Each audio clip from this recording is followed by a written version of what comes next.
The second point I want to make is that you're all kind of crazy, okay?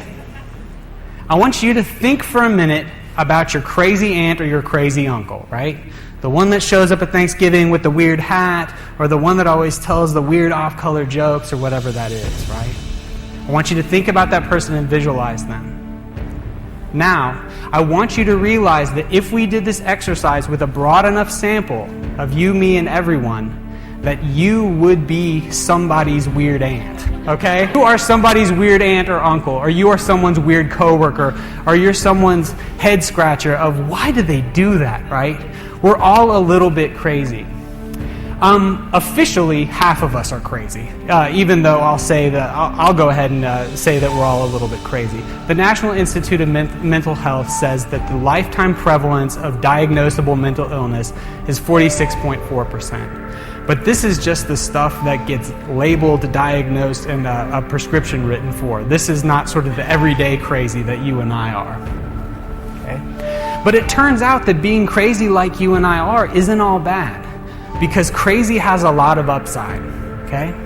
Here are some of the upsides to crazy. Crazy people make better leaders in times of crisis, because when your whole life is about inner turmoil and struggling to get through the day, it's no big deal when it hits the fan, right? Crazy leaders are more empathetic. Depressed people are more empathetic. They've walked through that dark place and they've made it out the other side, and they have a lot of reverence and empathy for people who are going through something similar. And finally, manic people, folks with mania, are more creative, and they don't sleep, so they have more time to put out that creative content. Right? If you're crazy, and you are, you're in great company, because a lot of the people that we know and revere as fantastic leaders were crazy too. Dr. Martin Luther King Jr. tried to commit suicide as a youth, and so did Mahatma Gandhi. Abraham Lincoln's struggles with depression are well documented, and I believe that it is